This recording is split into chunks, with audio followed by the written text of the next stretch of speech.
Patriots, Eagles, Super Bowl preview. Let's get it, man.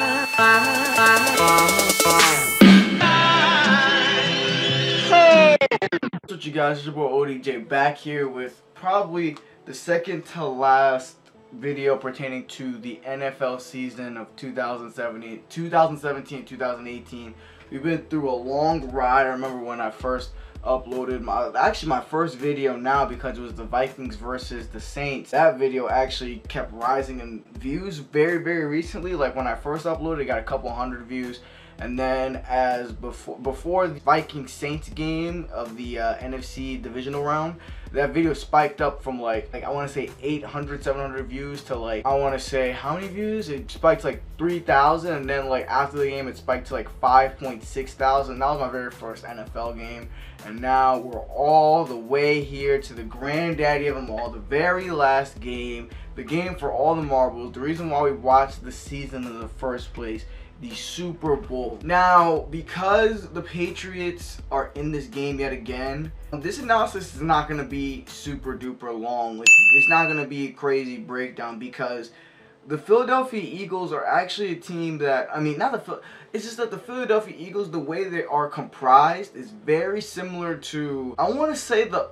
07 Giants in a way, in terms of like their offense and their defense.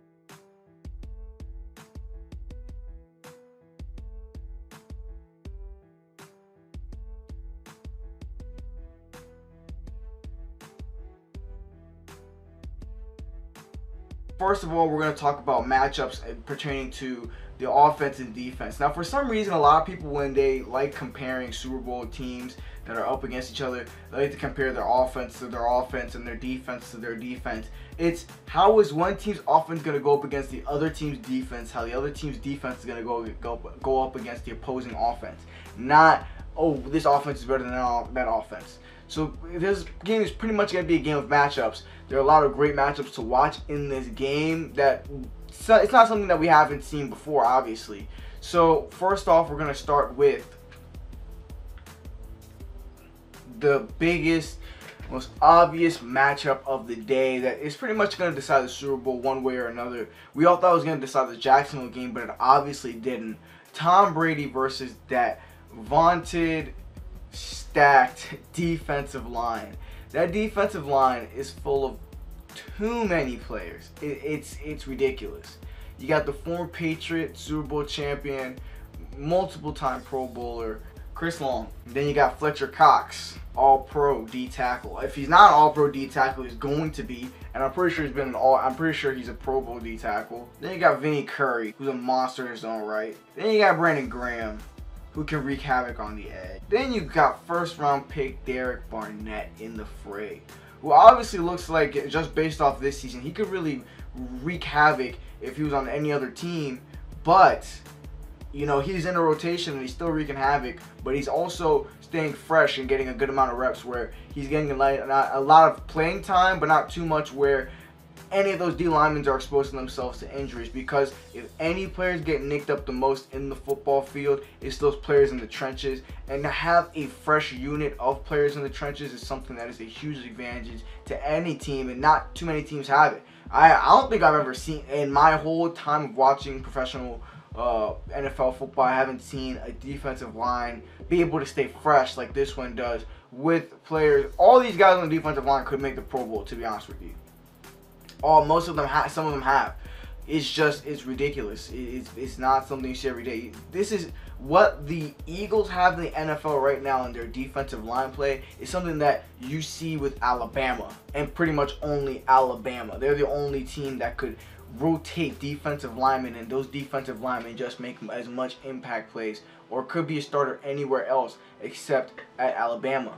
So that's going to be interesting to watch, because you have an all-pro defensive tackle in Fletcher Cox, who's had a monster year this year too. It's not like he's been a monster and he's slowing down because of the rotation. He's been flourishing in this rotation, and that's one big thing for Tom Brady. It's not so much the edge rushers, because we've all seen Tom Brady do the tap dance, and we've all seen him be very maneuverable in the pocket, very bendy in the pocket, but we always see him step up.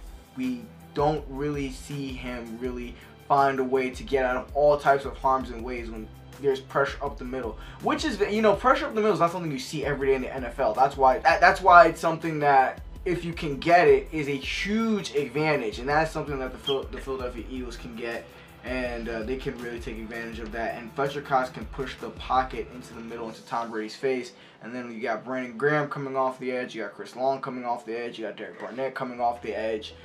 Tom Brady might be in a day for a ton of sacks and a ton of hits. Now, if he does get hit a ton of times, if he does get, you know, sacked, if he gets sacked, I want to say 4 times. If he gets sacked 4 times before the first half, this game is going to be a knockout slugfest. And, you know, very few times you can really say that you're scared of Tom Brady getting injured. Only times I'm ever really scared of Tom Brady getting injured in the game is really when they go up against Miami Dolphins, especially now that they have Ndamukong Suh. But with this Eagles defensive front and the way they're coming after all types of quarterbacks, I don't know what to expect, to be honest. Our offensive line, yet again, is not the best, but it is doable, and it was enough to keep Tom Brady upright throughout the season. But again, they haven't faced a defensive line like this. They faced a very, very talented defensive front last week in the 2 weeks ago in the Jacksonville Jaguars. But this team is a little different because they're actually going to be fresh. They're actually going to be rotating throughout the whole game. Now, with every single matchup, of course, Tom Brady is going to have a way to counteract this defensive line by throwing a ton of screen routes, by taking his backs out of the backfield, having 2 backs in the backfield, 1 back in the backfield at all times, and somebody's always going to be either helping out the run block or helping out the pass block or chipping away and then making it easy for Tom to flick out an easy pass. Because Tom understands that, you know, there's just certain weaknesses that you have, and rushing up the middle is something that he just can't really, I mean, no one really can, you know, play through that and still play efficiently. So what he's going to try and do is flip the ball out to James White, Dion Lewis, have some short little screen routes, some short little bubble routes, some short little running back options for him to throw to. And of course, they're going to be helping out with the pass block, chipping, and then also you have your tight end Rob Gronkowski in there helping out on the pass block, which he is very effective at. Rob Gronkowski is an amazing blocker, and, you know, sometimes they're going to have to leave him in there, especially if they're wreaking havoc.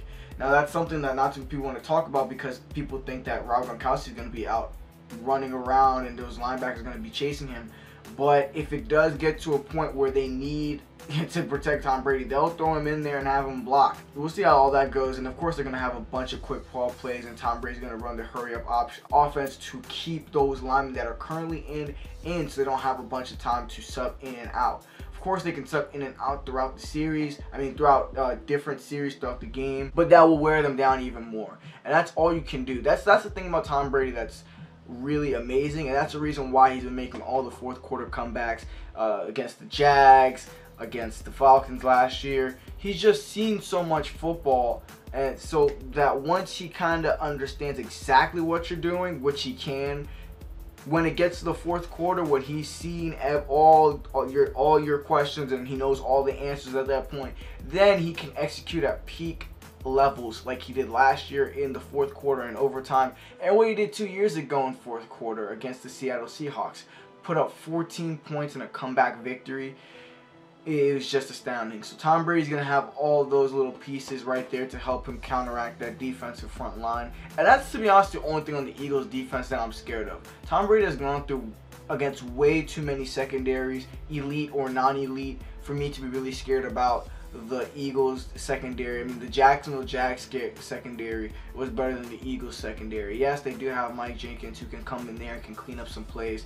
Yes, they do have Ronald Darby who can lock up one of the two. I mean, I don't know if he can lock up Brandon Cooks because I know because I actually grew up in the area that not near Ronald Darby, but, you know, Ronald Darby's in DC. I'm in MD. I remember when I was in like high school, like freshman year, or in 8th grade in middle school, I remember he was a track star as well, so that's why I thought he had that speed. So I actually thought he was gonna go do track in college instead of football, because he was running like really low times, like super low times, but he went and played football. So that's why I always give Ronald Darby that burner mark. You guys told me multiple times that Ronald Darby's been burnt, but that's because Ronald Darby does take a risk. But if he does take a risk on Tom Brady, Tom Brady's going to really finish you. So Brandon Cooks might have a little bit of a big game too. He had a big game against the Jacksonville Jaguars, getting those 2 deep PI plays and getting over 100 yards receiving, which is spectacular. So we'll see.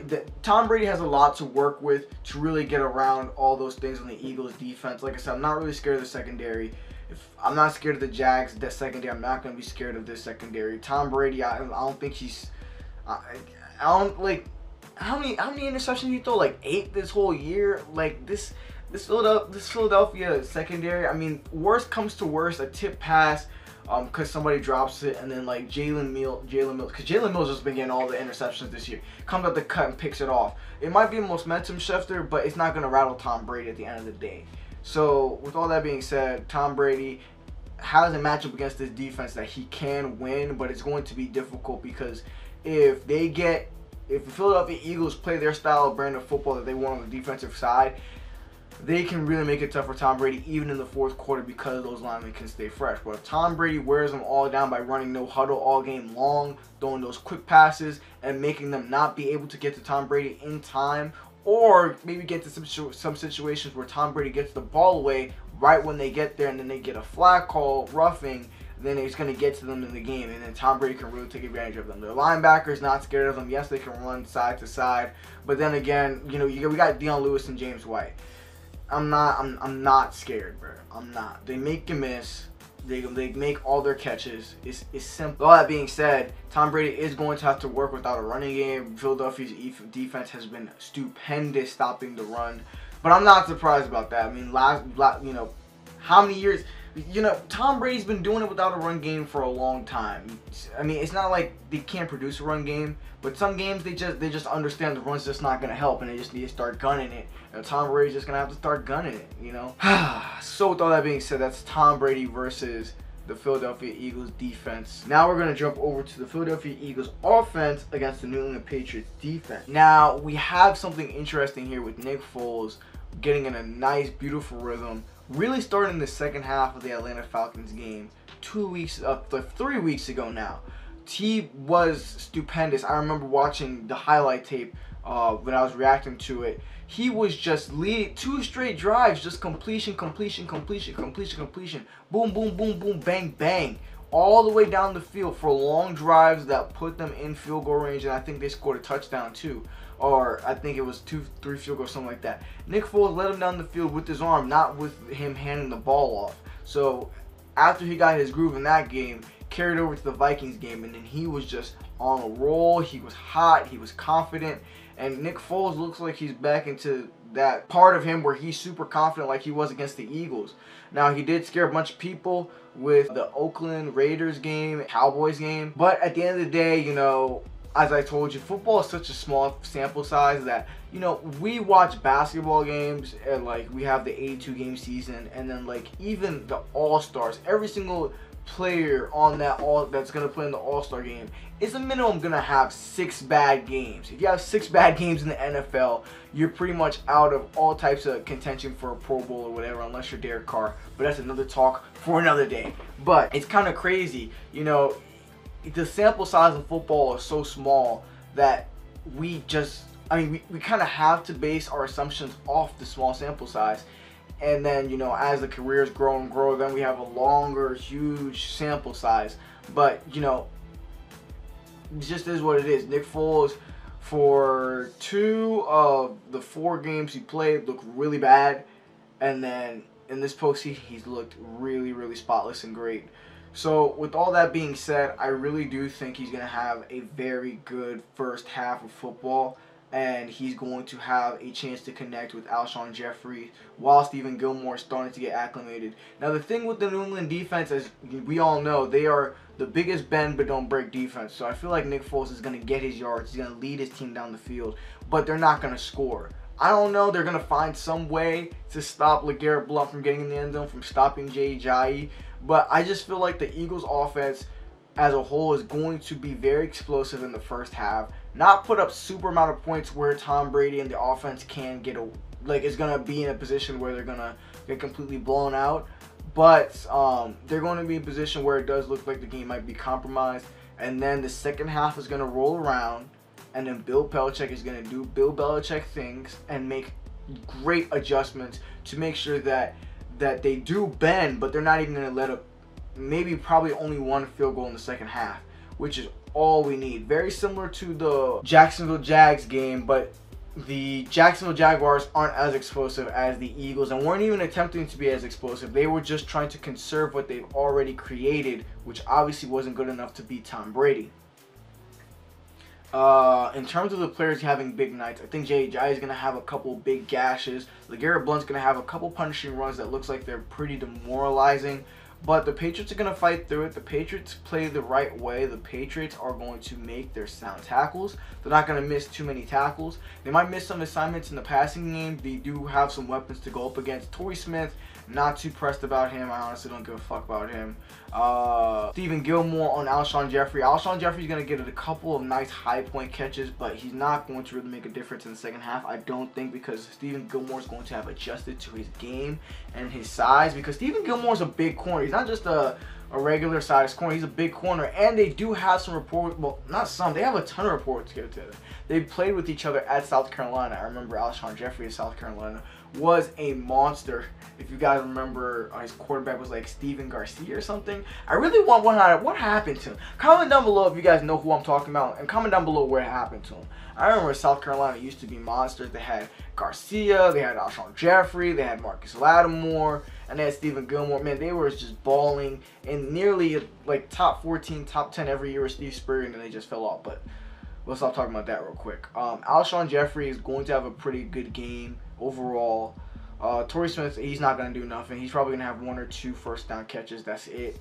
But that's what is really scary to me, because the Eagles have a deeper roster than just those two. You go into the tight end set, and then you have Zach Ertz, Brent Selleck, and Trey Burton. Trey Burton and Zach Ertz can really, they can really destroy the defense in terms of, those are the players that are going to make the defense really, really bend, especially Trey Burton, because we all know Zach Ertz is going to get those consecutive first downs to move the chains. But Trey Burton can make those explosive plays as a tight end. He's a very versatile player. As I told you, he played 6 positions at his University of Florida. He played wideout, played fullback, played QB, played tight end, played running back, and he scored 6 touchdowns in one game. He's a freak of an athlete. He just needs to work on his skills and fundamentals in terms of tight end play. But he can make explosive plays, and he has great hands. He can really break the game open. Then you have your 2 other guys, Nelson Aguilar and Mac Hollins. Mac Hollins literally went to a high school that's like 25 minutes from here, my rival high school, Wooten High School, and then I think he went to a prep school to get another year of football in, and then he went to North Carolina. He's just been grinding, and he's been making, he's come out of nowhere making an explosive play. And where else to come out of nowhere and make an explosive play than in the Super Bowl? A deep pass to him with a nickel or dime corner on him, and they're just underestimating him. He can make a big play. Nelson Aguilar can make a huge play. Maybe they might just put Malcolm Butler and Nelson Aguilar all day and then find another corner to put on Torrey Smith. I feel like Patrick Chung's going to give up a huge play that I just can't live with. I don't know. Because I don't think Devin McCourty is going to disappoint me. But Patrick Chung can come out of nowhere and you can just be like, God damn, Patrick. So, you know, he's going to disappoint me in terms of guarding one of those tight ends. And Brent Selleck's going to come out of nowhere, and he's going to make a couple first down grabs too, but he's a very good blocking tight end as well. So on that standpoint, the Eagles have their money made for them. They are going to gain a ton of yards in the first half. They're going to...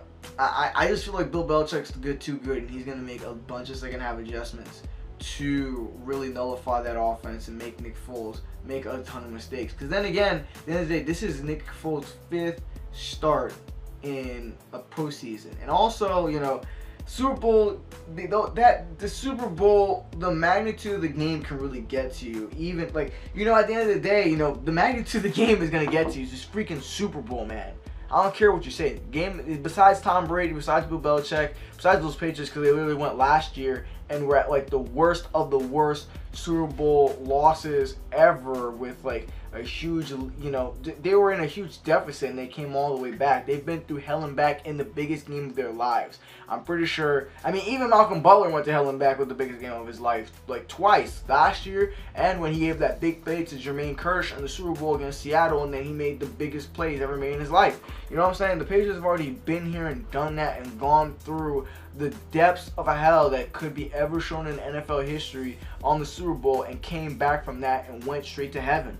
You know, I mean, of course there's been worse smackdowns in the Super Bowl, but the Patriots one was just Tom Brady going over a hill, Bill Belichick going to be done with Tom Brady, and then I just flipped to Tom Brady's the best quarterback to ever live. Let me go to my pick. I think, honestly, that it's going to be a tight game. All the Patriots Super Bowls are in a tight game. Going with the Patriots, not just because I'm a fan of the Patriots. There's a factor about the Patriots in the Super Bowl that's very interesting. But let me give you guys a score first. I think it's going to be in the 20s because I know Tom Brady's going to get hit. And I know the Philadelphia Eagles offense is going to at least put up 20 points. I want to say the score is going to be 22 to 24 or 23, around that range. It's going to be something in that range. It's not going to be high scoring. It may even be lower, but it's going to be in that ballpark. Now, if it gets to the 30s, I don't think the Patriots can win because their offense. I mean, I can't rely on Brandon Cooks and Chris Hogan. I mean, I can rely on Gronk, but they're obviously going to double Gronk, so I can't. I mean, like, I don't know. I don't know if I mean, this defense is no slouch. This Eagles defense is no slouch. So I don't want to just say they're going to put up 30 points. The Patriots haven't put up 30 points in the Super Bowl since like Philadelphia Eagles days. They didn't put up 30 points against the Rams. I think they put up 30 points against the Panthers. They put up 30 points against the Eagles, and now they put up 30 points in these past Super Bowls. So I mean, I can't expect them to put up 30 points. Even when they went up against the Giants, they didn't put up 30 points. So I think it's going to be in that range of low 20s, 23 or 24 to 22. Patriots are going to win, and here's why. Now, I'm just going to use recent history. When you look at 2014, 2017, and this year, the Seattle Seahawks, the Falcons, and now the Eagles, all teams have a better roster than the Patriots. All those teams had a better roster than the Patriots. I don't care what you say. I don't care what you want. They just did. Of course, at the end of the day, they did not have the better coach, and they did not have the better quarterback. And for some reason, like I said with the Jacksonville Jags, I just have a feeling Tom Brady's just gonna pull this out. Dude, he's just gonna pull it out. It's just how it is, bro. It's just what's gonna happen. We always have a lesser roster, but we're more disciplined. We know how to play. And I feel like they're gonna pull out something that the Eagles aren't expecting. I think they're gonna pull something that the whole world isn't expecting. And we're gonna have Tom Brady, and we're gonna have another person be a hero. 2014, it was Shane Vereen and Tom Brady. Last year, it was James White and Tom Brady. This year, Brandon Cooks, no, but Brandon Cooks is going to have an above-average game. Who would be the hero? It would be really cool if it would be Gronk. Hopefully Gronk, this is a game Gronk might get hurt in too, to be honest with you. I think Gronk's going to go out like mid-third quarter. Who would be a hero? Maybe Chris Hogan. Maybe Danny Amendola. It's going to be a small guy. It's going to be Danny. It's going to be, not Chris isn't a small guy, but you know what I'm saying. It's going to be Danny. It's going to be James, or it's going to be Dion. Or Gronk, but Gronk is going to get hurt, so. Because, I mean, I feel like Malcolm Jenkins is going to be guarding him. He's going to lay some wood on him, or somebody's going to go for his legs or something like that. It's just Gronk, so we'll see how it goes. That's all I got to say, man. That's my Super Bowl prediction. That's my analysis of both teams, and that's my breakdown. Not too many stats involved, of course. I'm just going off the play styles of both teams and knowing both coaches. And, I just know that the Philadelphia Eagles are going to come out fine because Doug Pearson is super aggressive. He's super aggressive. So Eagles are going to look like they're going to have a really big advantage in the first half. And then Bill Belichick is just going to flip it on him. He's just going to flip it on him. And then it's not just Bill Belichick making great adjustments, but it's Tom Brady already knowing the answers to the test and understanding everything by halftime. Because Tom Brady is just as good as a freaking coach, pretty much, at the end of the day. Because he can read everything exactly the same. And he knows exactly how to beat every single thing. Because he's been playing for so freaking long. So, you know, Bill Belichick, you do the defensive adjustments. I'll do the offensive adjustments to Josh McDaniels. And let's get this thing cracking. It's just that simple. Doug Peterson's an aggressive coach. They're going to come out on all cylinders blazing. They're gonna score early. They're gonna put up a ton of yards early. It's gonna look like that, but Patriots gonna ease through. They're gonna bend but not break, and then we're gonna get to that point, and Tom Brady and then Bill Belichick's gonna turn it on.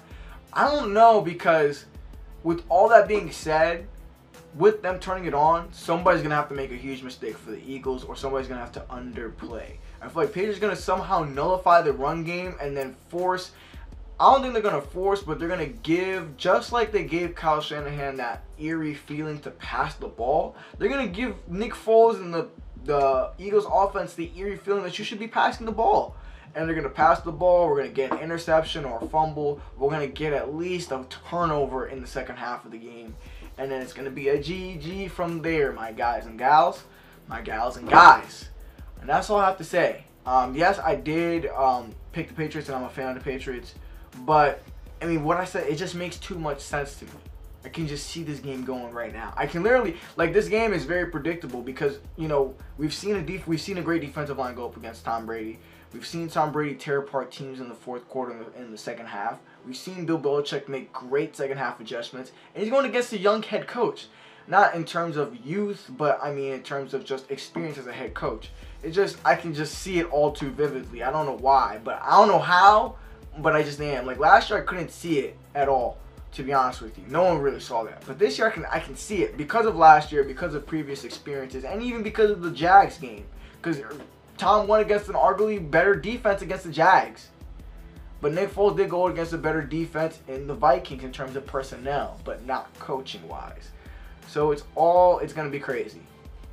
Eagles going to come out gunning. Patriots going to give up a ton of yards and not give up enough points to get out of it. Tom Brady's going to pick and feel around. He's going to get hit early. They're going to go into the second half, and then they're just going to flip everything. And then the game's just going to go back in the Patriots' way. It's going to feel like that through the third quarter, and then during the fourth quarter, you're going to be like, it's totally Patriots' pace. And it's going to be a GG. Thank you guys for watching. Comment down below if you guys think I was right. Comment down below if you guys agree with my at least analysis. Comment down below if you agree with my pick. And comment down below who do you guys think is going to win. I'll catch you guys in my next video. A deuce.